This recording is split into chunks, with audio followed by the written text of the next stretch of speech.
এসব ট্র্যাপের মধ্যে বেশিরভাগ সময় পড়ে থাকেন নিরীহ মানুষ যাদের স্বাস্থ্যসেবা নিয়ে জ্ঞান খুব কম। যে কোনো দেশের স্বাস্থ্য খাত কিন্তু একটা সেবা খাত। স্বাস্থ্যসেবা হচ্ছে আমাদের একটা মৌলিক চাহিদা। স্বাস্থ্য খাত আর ব্যবসা খাত দুটো কিন্তু দুই জিনিস, দুটো কখনোই এক হতে পারে না। তবে আমাদের স্বাস্থ্যসেবাকে পুঁজি করে ক্যাপিটালিজমের মাধ্যমে আস্তে আস্তে যেন এই স্বাস্থ্য খাতটাও ব্যবসা খাতে পরিণত হচ্ছে। হাসপাতালের লাইসেন্স থেকে শুরু করে তাদের সব যন্ত্রপাতি ঠিক আছে নাকি এগুলো চেকও করা হচ্ছে না। অনেক সময় দেখা যায় যে এক্স-রে মেশিন থেকে শুরু করে অপারেশন থিয়েটারে যেটা ব্যবহার করা হয়, এমআরআই থেকে শুরু করে বিভিন্ন মেশিন, এগুলো মেয়াদোত্তীর্ণ হয়ে যায় বা কাজ করে না। এবং এসব মেশিন দিয়ে পরবর্তীতে বিভিন্ন রকমের কাজ চালানো হয়, যার কারণে রোগীদেরকে বিরাট সমস্যায় পড়তে হয় এবং অনেক টাকাও খরচ করতে হয়। এই জন্য মৃত্যুর শিকারও হয়েছেন অনেকে। এইসব ট্র্যাপের মধ্যে বেশিরভাগ সময় পড়ে থাকেন নিরীহ মানুষ যাদের স্বাস্থ্যসেবা নিয়ে জ্ঞান খুব কম, এবং এই স্বল্প জ্ঞান থাকার কারণে তাদেরকে পড়তে হয় বিপদে। ভুল চিকিৎসা বা ভুল ডায়াগনোসিস দেওয়ার পর হাতিয়ে নেওয়া হয় লক্ষ লক্ষ পরিমাণের টাকা। এই ধরনের ট্র্যাপে আরও বড় এক ধরনের শিকার গর্ভবতী মায়েরা।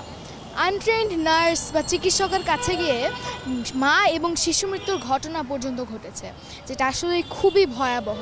এসব অসাধু মেন্টালিটির মানুষের কাজের পিছনে কিন্তু বেশ কঠোর আইনই আছে, তবে সেই আইনের প্রয়োগ করা হচ্ছে না। এই দুর্নীতির কারণে ধীরে ধীরে আমাদের দেশের মানুষের যেন আমাদের দেশের স্বাস্থ্যখাতের উপর থেকে আস্থাই উঠে যাচ্ছে। থাইল্যান্ড, সিঙ্গাপুর, মালয়েশিয়া, ভারতে পাড়ি জমাচ্ছেন অনেকে শুধুমাত্র চিকিৎসার জন্য এবং অনেক অর্থ খরচ করছেন, যেটা আমাদের দেশের ইকোনমির জন্য একটা বড় ধাক্কা হয়ে উঠে দাঁড়াচ্ছে। অনেক সময় দেখা যাচ্ছে যে তাদের লাইসেন্স সরিয়ে নেওয়া হচ্ছে, বা অনেক ক্ষেত্রে এসব নিয়ে অনেক খবর দেখছি যে প্রাইভেট হাসপাতাল, ক্লিনিক, ডায়াগনস্টিক সেন্টারগুলোকে যদি সেটা ইলিগাল হয়ে থাকে জব্দ করা হচ্ছে। তবে এরপরেও কিন্তু এই ধরনের ভয়াবহ ট্র্যাপগুলো থামছেই না।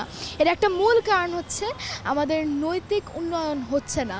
We are all morally grey. তা না হলে যদি কেউ নৈতিকভাবে উন্নত থাকতো তাহলে নিশ্চয়ই কোনো অসুস্থ মানুষ, শিশু, মা কিংবা বৃদ্ধকে তারা ভুল চিকিৎসা দিত না, এবং ভুল চিকিৎসার মাধ্যমে তাদের অসুস্থতা আরও ভয়াবহ করতো না, তাদেরকে মৃত্যুর মুখে ফেলতো না। তাই আমাদের নৈতিক উন্নয়ন ঘটাতে হবে এবং স্বাস্থ্য খাত নিয়ে যত আইন আছে সবগুলোকে আরও কঠোর করতে হবে, এবং এর সঠিক প্রয়োগ চাই আমরা, যেন আর কাউকে এই ভুল চিকিৎসার কারণে প্রতারণার শিকার না হতে হয়, মৃত্যুর শিকার না হতে হয়।